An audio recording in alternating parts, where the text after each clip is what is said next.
हरे कृष्ण मित्रों, जय जय श्री राधे। श्रीमद् भगवद गीता के 15 दिवसीय अध्ययन शिविर में आपका पुनः स्वागत है। आज हम अध्याय 10, जिसे कि श्री भगवान का ऐश्वर्य के नाम से जानते हैं, इस अध्याय का अध्ययन करेंगे। आइए हम मंगलाचरण के द्वारा आप आज के क्लास का प्रारंभ करते हैं।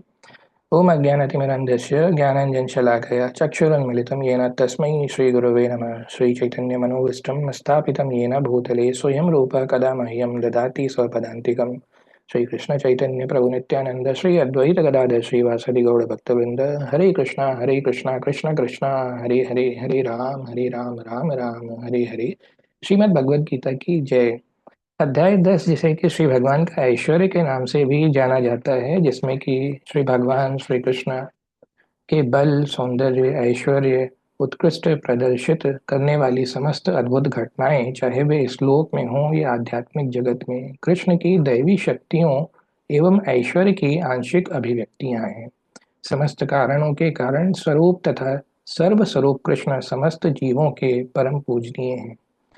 इस अध्याय में हम भगवान के ट्रांसेंडेंटल नेचर का अध्ययन करेंगे कि किस प्रकार से भगवान सभी प्रकार के बल, सौंदर्य, ऐश्वर्य, इन सभी चीजों के सर्व आदिपति भगवान हैं और उनसे ही संपूर्ण सृष्टि का निर्माण होता है।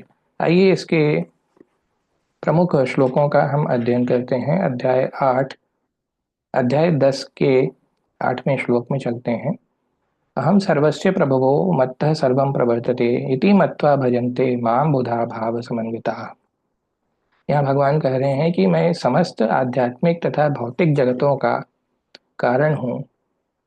प्रत्येक वस्तु मुझी से उद्भूत है। जो बुद्धिमान या भली भांति जानता है, वे मेरी प्रेमा भक्ति में लगते हैं तथा हृदय से पूरी तरह मेरी पूजा में तत्पर होते हैं। भगवान बता रहे हैं कि वो समस्त आध्यात्मिक और भौतिक जगतों के कारण हैं। हम सभी जीव परमपिता परमेश्वर श्री कृष्ण से ही उत्पन्न हुए हैं। जो भी विद्वान लोग हैं, वो इस बात को अच्छी तरह से समझते हैं।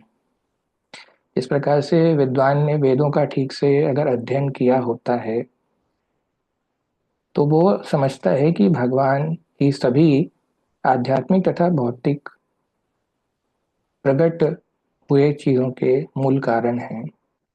विभिन्न उपनिषदों में भी भगवान को ही सबसे ऊपर बताया गया है। उपनिषदों में भी कहा गया है, नारायण से ब्रह्मा उत्पन्न होते हैं, नारायण से प्रजापति उत्पन्न होते हैं, नारायण से इंद्र और 8 वसु उत्पन्न होते हैं, और नारायण से ही 11 रुद्र तथा 12 आदित्य उत्पन्न होते हैं। वेदों में भी कहा गया है कि देवकी पुत्र कृष्ण ही भगवान हैं। सृष्टि के प्रारंभ में केवल भगवान नारायण थे, न ब्रह्मा थे, न शिव थे, न अग्नि थी, न चंद्रमा, न नक्षत्र और न सूर्य। महाउपनिषद में यह भी कहा गया है कि शिवजी परम पिता परमेश्वर के मस्तक से उत्पन्न हुए। अतः वेदों का कहना है कि ब्रह्मा तथा शिव के सृष्टा भगवान की ही पूजा करनी चाहिए, और वह भगवान कौन है? भगवान श्री कृष्ण।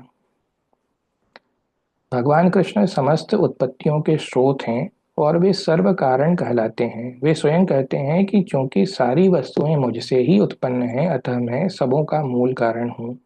सभी वस्तुएं मेरे अधीन हैं, मेरे ऊपर कोई भी नहीं। ये सारी परा अपरा सृष्टि, ये सब कुछ भगवान से ही उत्पन्न हुए हैं। जो बुद्धिमान हैं, जो भक्त हैं, जो प्रभु में विश्वास रखते हैं, वो इस बात को जानते हैं। परंतु जो मूर्ख हैं, अज्ञानी हैं, नास्तिक हैं, वो कभी भी प्रभु के भगवान स्वरूप को एक्सेप्ट नहीं करते हैं। आइए श्लोक संख्या 10.9 में चलते हैं। मच्चित्ता मदगत प्राणा बोधयन्तः परस्परम कथयन्तश्च माम नित्यम तुष्यन्ति च रमन्ति च। इसमें कह रहे हैं कि मेरे शुद्ध भक्तों के विचार मुझ में वास करते हैं, उनके जीवन मेरी सेवा में अर्पित रहते हैं, और वे एक दूसरे को ज्ञान प्रदान करते तथा मेरे विषय में बातें करते हुए परम संतोष तथा आनंद का अनुभव करते हैं। तो जो भक्त लोग होते हैं, जैसा कि आप स्लाइड में भी देख सकते हैं कि श्री प्रभुपाद भगवान श्री कृष्ण के बारे में चर्चा कर रहे हैं, और ऊपर का जो चित्र है उसमें भगवान श्री कृष्ण अपने भगवान स्वरूप को अर्जुन को समझा रहे हैं।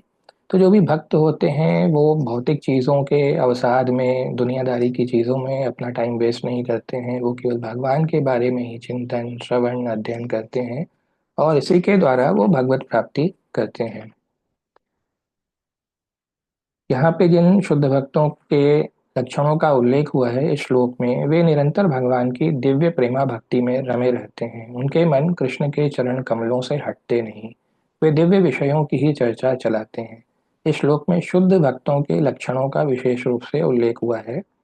भगवत भक्त परमेश्वर के गुणों तथा उनकी लीलाओं के गान में लगे रहते हैं। उनके हृदय तथा आत्माएं निरंतर कृष्ण में निमग्न रहती हैं और वे अन्य भक्तों से भगवान के विषय में बातें करते हैं और आनंद अनुभव करते हैं। श्लोक संख्या 10.10 पे चलते हैं। तेषाम सतत युक्तानाम भजताम प्रीतिपूर्वकम ददामि बुद्धि योगम तम येन मामुपयान्ति ते। अर्थात जो प्रेम पूर्वक मेरी सेवा करने में निरंतर लगे रहते हैं, उन्हें मैं ज्ञान प्रदान करता हूँ जिसके द्वारा वे मुझ तक आ सकते हैं। तो जो लोग, ध्यान दीजिए, प्रेम पूर्वक, जब तक आपके अंदर भगवान के प्रति प्रेम नहीं है तब तक भगवत प्राप्ति पॉसिबल नहीं है। तो जो भी भक्त हैं वो प्रेम पूर्वक भगवान की सेवा में लगे रहते हैं। उन्हें भगवान इस प्रकार का ज्ञान प्रदान करते हैं जिससे कि वो भगवत प्राप्ति कर सकें। यहाँ पर दो चीजें कही गई हैं, एक है बुद्धि और एक है बुद्धि और योग। एक है बुद्धि और दूसरा है योग। तो बुद्धि तो हम समझते हैं हमारा माइंड, बॉडी इंटेलिजेंस, ये इंटेलिजेंस का पार्ट हो गया। और योग जो कि यौगिक गतिविधियां या फिर यौगिक उन्नति। जब कोई भगवत धाम को जाना चाहता है और भक्ति में वो कृष्ण भक्ति को ग्रहण कर लेता है तो उसका यह कार्य बुद्धि योग कहलाता है।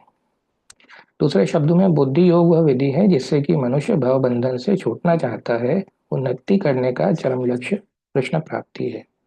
तो इस प्रकार से जब भी आप कृष्ण कॉन्शियस हो जाते हैं, गुरु के सानिध्य में जाकर के भगवान की सेवा करने लगते हैं, तो आपके अंदर भगवान के प्रति एक भाव उत्पन्न हो जाता है। और धीरे धीरे जैसे जैसे आप सेवा में रत रहते हैं, आपके अंदर भगवान के प्रति प्रेम उत्पन्न हो जाता है। और उस प्रेम को प्राप्त करना ही मनुष्य जीवन का परम लक्ष्य है। इस प्रेम के द्वारा ही आप भगवान के श्री चरणों में स्थान प्राप्त कर सकते हैं। 10.11 तेषामेवानुकम्पार्थम् अहम ज्ञानजं तमः नाशात्म आत्मभावस्थो ज्ञानदीपेन भास्वता। भगवान करे मैं उन पर विशेष कृपा करने के हेतु उनके हृदयों में वास करते हुए ज्ञान के प्रकाशमान दीपक के द्वारा अज्ञान जन्य अंधकार को दूर करता हूँ। यहाँ पे भगवान के कृपा सिंधु रूप की चर्चा की गई है कि भगवान कितने कृपालु हैं कि जो भी भक्त अपने हृदय में भगवान का चिंतन करते हैं, भगवान का मनन करते हैं, भगवान से प्रार्थना करते हैं कि आप हमारे हृदय में विराजिए, ऐसे सभी भक्तों के हृदय में भगवान भक्ति का दीपक जला करके अंधकार को दूर कर देते हैं। भगवान यहाँ पे अर्जुन को बता रहे हैं कि मात्र चिंतन से परम सत्य भगवान को समझ पाना असंभव है। क्योंकि भगवान इतने महान हैं कि कोरे मानसिक प्रयास से उन्हें ना तो जाना जा सकता है ना ही प्राप्त किया जा सकता है। भले ही कोई लाखों वर्षों तक चिंतन करता रहे, किंतु यदि भक्ति नहीं करता, यदि वह परम सत्य का प्रेमी नहीं है, तो उसे कभी भी कृष्ण या परम सत्य समझ में ही नहीं आएगा। परम सत्य कृष्ण केवल भक्ति से प्रसन्न होते हैं और अपनी अचिंत्य शक्ति से विशुद्ध भक्त के हृदय में स्वयं प्रकट हो सकते हैं। अर्थात हमें यदि भगवान को प्राप्त करना है तो अपने हृदय में उनके प्रति प्रेम उत्पन्न करने की आवश्यकता है। प्रभु से ये प्रार्थना करने की है कि हे कृष्ण, हमारे हृदय में विराजमान होइए और हमें सेवा का अवसर प्रदान कीजिए। केवल तभी हमें भगवत प्राप्ति संभव है। आइए श्लोक संख्या 12 और 13 का अध्ययन करते हैं। यहाँ पे अर्जुन क्या कह रहे हैं? अर्जुन उवाच परम ब्रह्म परम धाम पवित्रम परमं भवान पुरुषं शाश्वतं दिव्यम आदिदेवमजं विभुम आहुस्त्वा मृषयः सर्वे देवर्षि नारदस्तथा असिलो असितो देवलो व्यासः स्वयं चैव ब्रवीषि में। अर्जुन यहाँ पे श्री कृष्ण के भगवान होने के आधिपत्य को स्वीकार कर रहे हैं और ये भी बता रहे हैं कि सभी स्क्रिप्चर्स, पुराणों, उपनिषदों में यही चीज कॉन्फिडेंस के साथ लिखी गई है, बताया गया है कि श्री कृष्ण ही भगवान है। आइए इसका अर्थ देखते हैं। अर्जुन कह रहे हैं, आप परम भगवान, परम धाम, परम पवित्र, परम सत्य हैं। आप नित्य, दिव्य, आदि पुरुष, अजन्मा तथा महानतम हैं। नारद, असित, देवल तथा व्यास जैसे ऋषि आपके इस सत्य की पुष्टि करते हैं और अब आप स्वयं भी मुझसे प्रकट कर रहे हैं। तो भगवान ने स्पष्ट रूप में अर्जुन को ये कहा था कि मैं स्वयं भगवान हूँ। मेरी पूजा करो, मेरी उपासना करो, मुझे प्रणाम करो, मुझसे प्रेम करो, मुझे सरेंडर करो। तो अर्जुन इस चीज को यहाँ पर एक्सेप्ट करते हुए कह रहे हैं कि जितने भी पहले ऋषि मुनि हुए हैं, असित, देवल, व्यास जैसे ऋषि हुए हैं, उन सभी ने भी इस बात की पुष्टि करी है। भगवत कृपा से अर्जुन उन्हें परम सत्य के रूप में स्वीकार कर रहे हैं, जो कि वैदिक आदेशों के सर्वथा अनुरूप है। ऐसा नहीं है कि परम सखा होने के कारण अर्जुन कृष्ण की चटुकारी करते हुए उन्हें भगवान समझ रहे हैं। ये जो दो श्लोक हैं, श्लोक संख्या 12 और 13, इसमें अर्जुन जो भी कहते हैं उसकी पुष्टि वैदिक सत्य द्वारा होती है। वैदिक आदेश इसकी पुष्टि करते हैं कि जो कोई परमेश्वर की भक्ति करते हैं वही उन्हें समझ सकते हैं। वेदों में भी परमेश्वर को परम पवित्र माना गया है। जो व्यक्ति कृष्ण को परम पवित्र मानता है वह समस्त पाप कर्मों से शुद्ध हो जाता है। भगवान की शरण में गए बिना पाप कर्मों से शुद्धि नहीं हो पाती। अर्जुन द्वारा कृष्ण को परम पवित्र मानना वेद सम्मत है।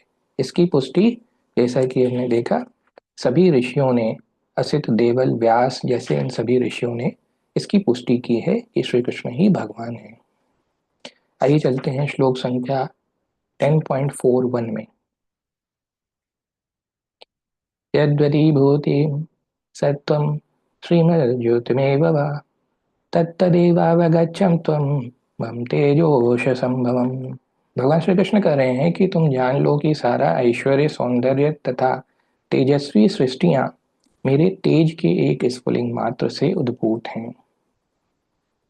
भगवान के जो भी शक्तियां हैं उसका एक चिंगारी, वन स्पार्क, भगवान के उस ट्रांसेंडेंटल नेचर का एक स्पार्क ही पर्याप्त है इस पूरी सृष्टि के रचना करने के लिए, उसका सृजन करने के लिए, संहार करने के लिए।